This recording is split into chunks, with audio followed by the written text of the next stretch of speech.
Yu-Gi-Oh! Sucks. So, let's talk about it. With awful format after awful format bleeding together over the past few years, and Snake Eyes entering what feels like its year of being the only playable deck, being priced out of the format constantly is miserable, and modern card design ruining any hope I have for the future, I'm just extremely burnt out. But don't get me wrong, I absolutely love this game. It's fantastic, and it's how I've met some of my greatest friends and had some really amazing memories. However, I just can't help but feel like the main game isn't my style anymore. I don't know. I want to play a TCG. I just don't really have the time and or money to invest into one right now. And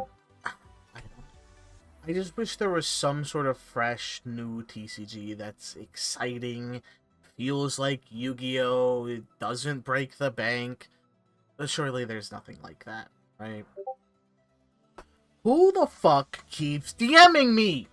So, with some extra pocket money lying around and the recommendation from Caleb, we pick up a Cryo-Scorch structure deck. $25 seems pretty steep, but the neat thing is it comes with 3 packs of Frostfall, which nets us a really cool full art card to slot right into our deck. It doesn't take long for us to throw together the 40 best cards from our selection and hit Caleb up. Wait!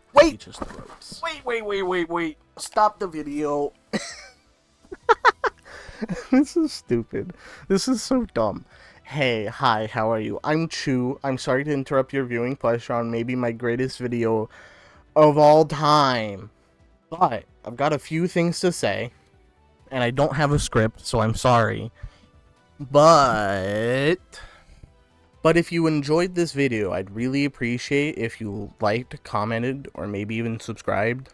Like, genuinely, like, no bullshit. You know how, like, YouTubers are always like, the only 2% of people watch my videos that are subscribed. You can change that and it's free and all that bullshit. But, like, genuinely, this shit took so much effort. As you may be able to tell, this video is, like, many months late. This shit started, like, 4 months. I started this shit, like, 4 months ago. Fuck. But regardless, if you enjoyed this video, I'd really appreciate it. It helps this channel grow and lets me know that if maybe you want to see more of this shit in the future. But anyway, yeah, I hope you enjoyed the video and all that jazz. Let's get right on into it. Time to do Caleb. Wait, I'm sorry to interrupt again, but I realized while editing this video that I never really explained how this game works. So sorry, but I imagine some of you, like me, don't know much about this game. So I'll give you a super brief rundown. But if you want to know more, I'll put a bunch of references or something. I don't know.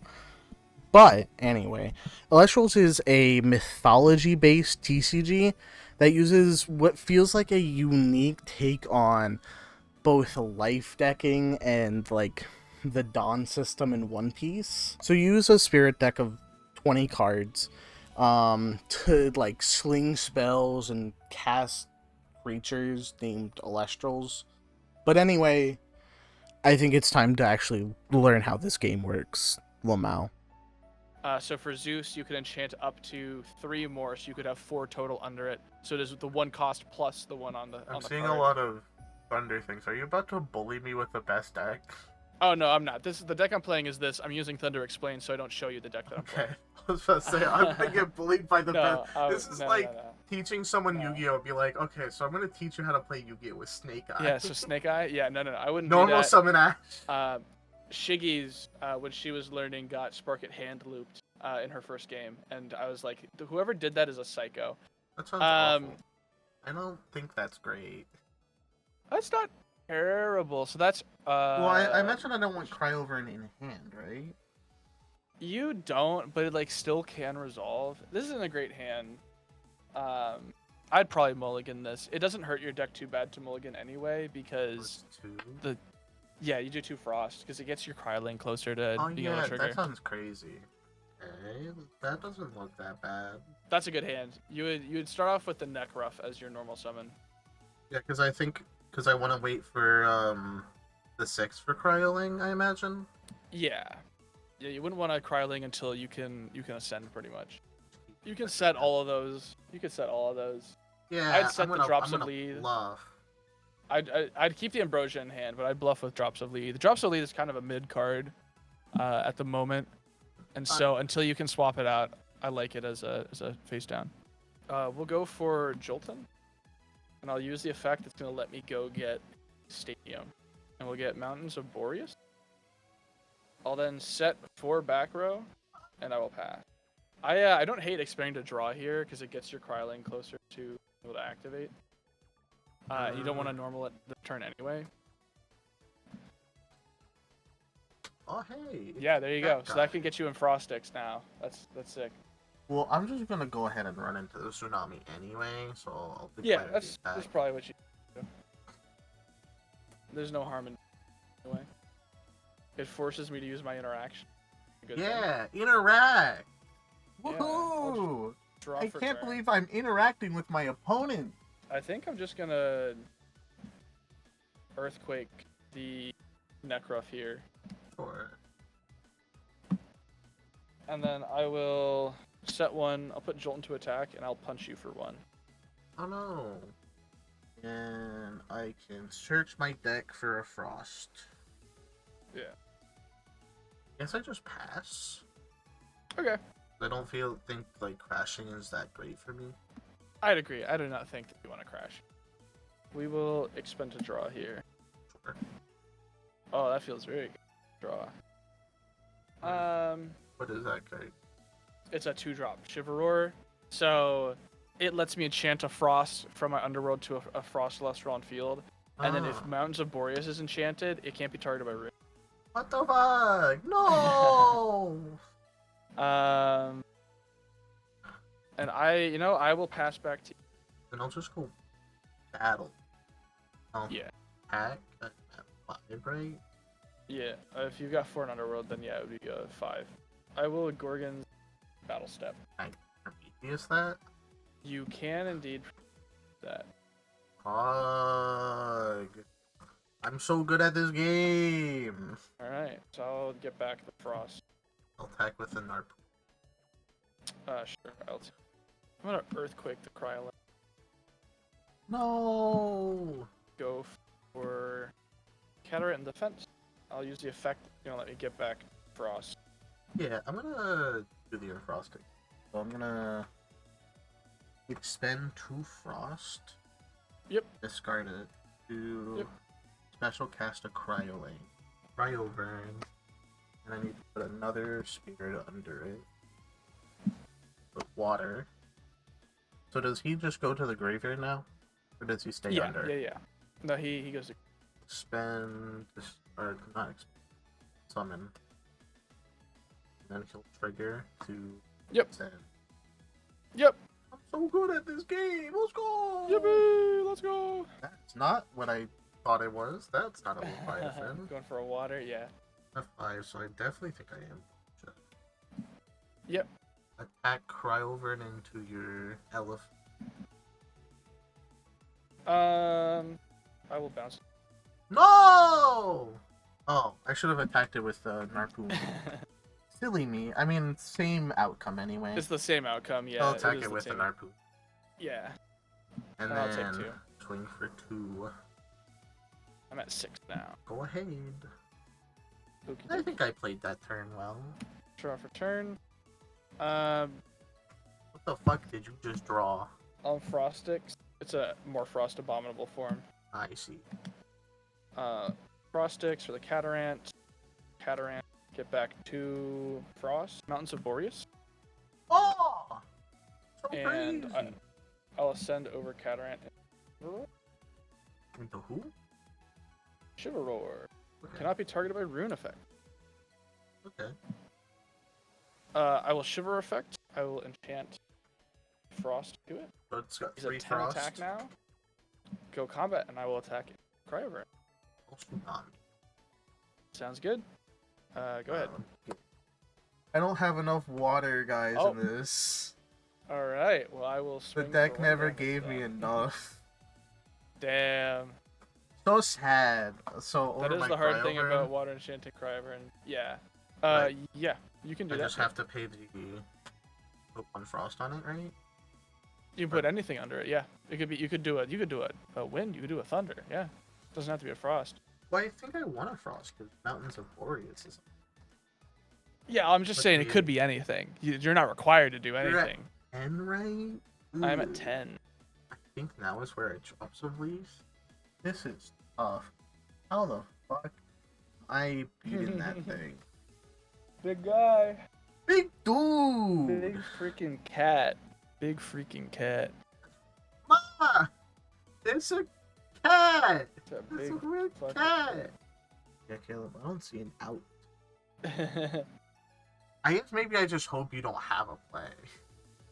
Why? Yeah? So Why? I use the harpoon to make Cryoburn. I just wish I could get like another frost onto it.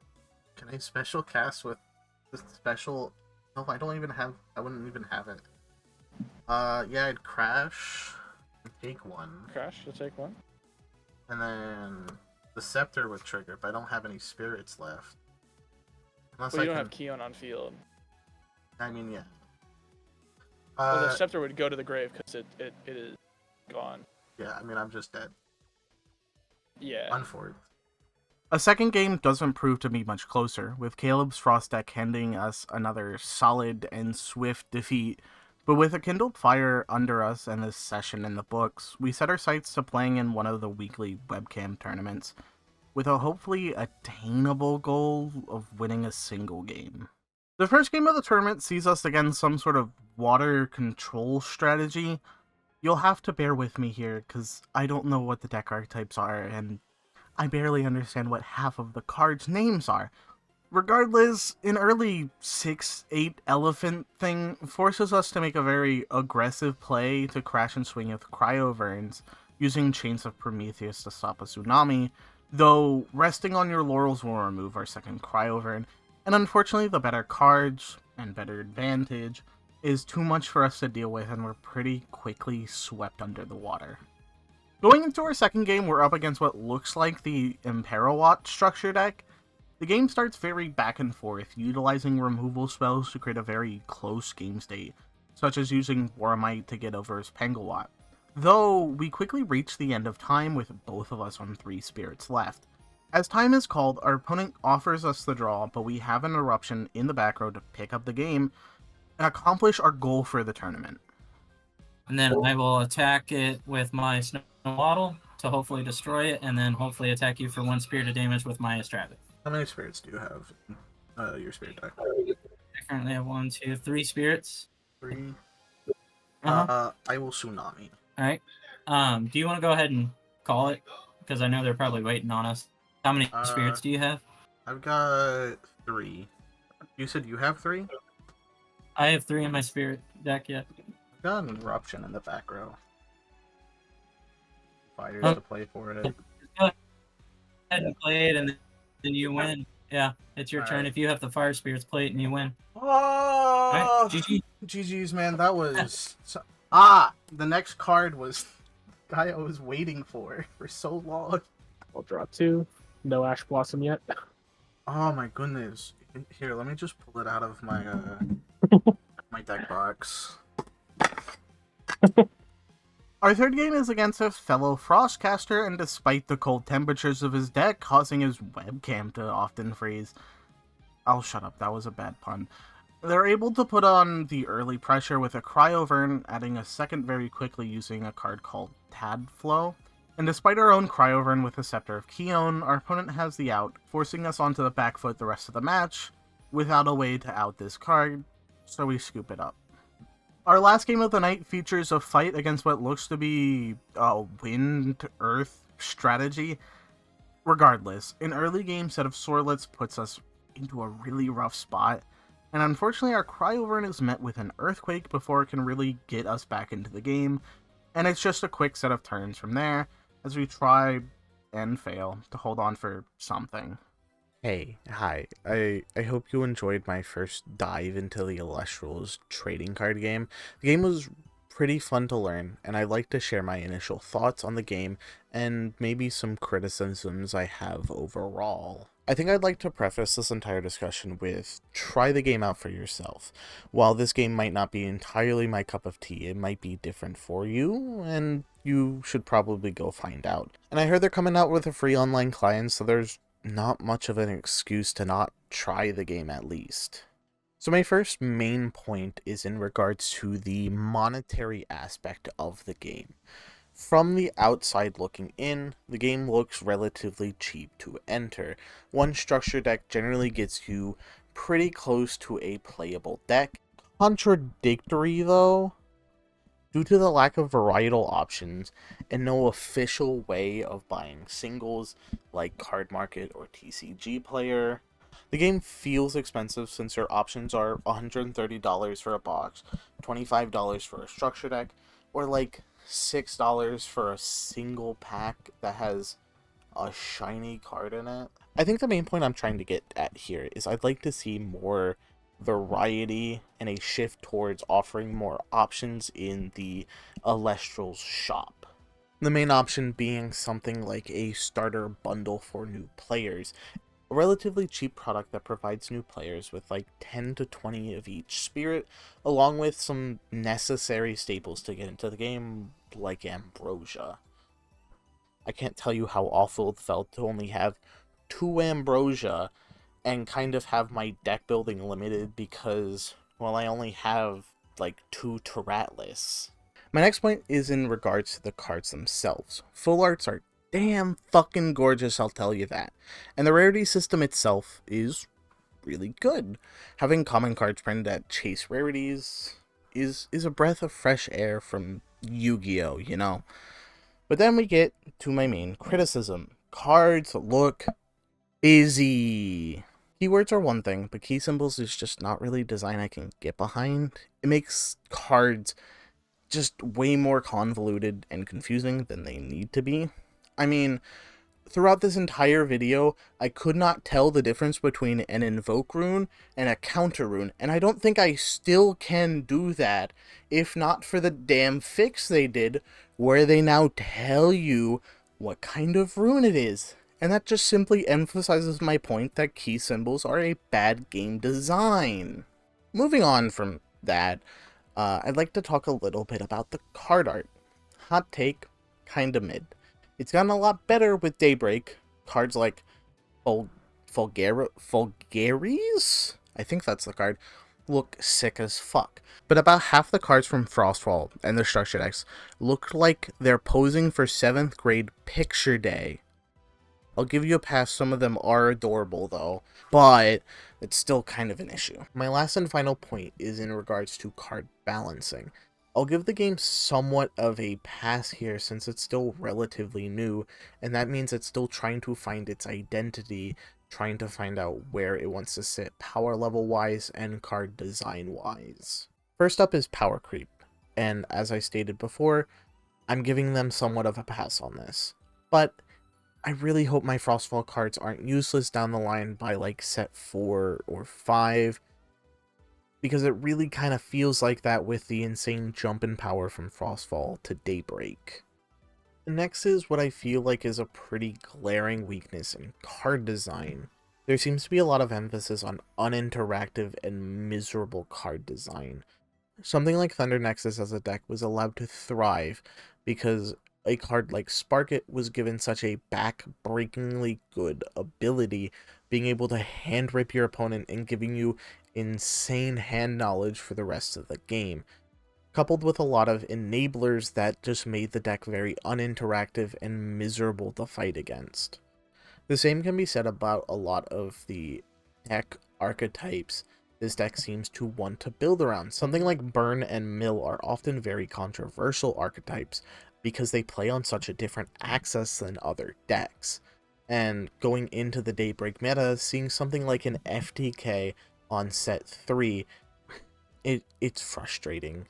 And I'll give you that the ban list seems to be doing a good job at trying to cultivate a good environment for the game and getting rid of these problem cards. But just don't print those cards in the first place. Smile. Lastly, I'd like to circle back around to how convoluted cards seem. I cut out a lot of explanation and confusion from the video, but I swear the entire time I was second and even triple guessing myself on almost every interaction and decision, which sucks. But I don't know, maybe it's a steep skill curve, or maybe I'm just a dumb Yu-Gi-Oh player who doesn't know what the fuck he's doing.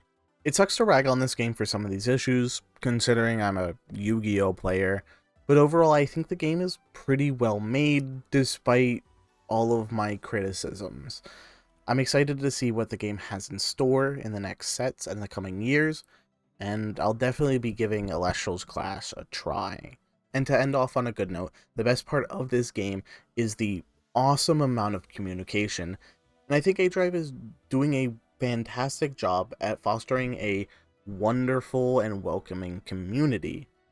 I gotta say, it's really cool to see problems brought up and fixed so quickly, and to see a community so intertwined with the actual design of the game. Now aDrive, if you're actually watching this, all I need for the game to do is print some more axolotl theme cards, and I think I might fully be an Elestrals YouTuber. Please. Thank you so much from the bottom of my heart for watching this video. It took a lot of effort and a lot of stress, but it's finally done and ready. And I gotta say, I'm proud of it. If you enjoyed the video in any sort of way, I'd really appreciate it if you liked, commented, or maybe even subscribed. I don't usually do content like this. This channel mainly focuses on Yu-Gi-Oh! And sometimes Pokemon, but I wouldn't be opposed to doing more videos like this down the line. This did take a lot of effort, but I'm very on board with doing this again. Maybe with some help, but let me know if you enjoyed and would love to see more like this. But anyways, I'm Chu. I hope you enjoyed. Once again, I need to stop saying that. Comment, rate, subscribe. Really helps that channel. And if you want to see more, you know where to look. Bye-bye.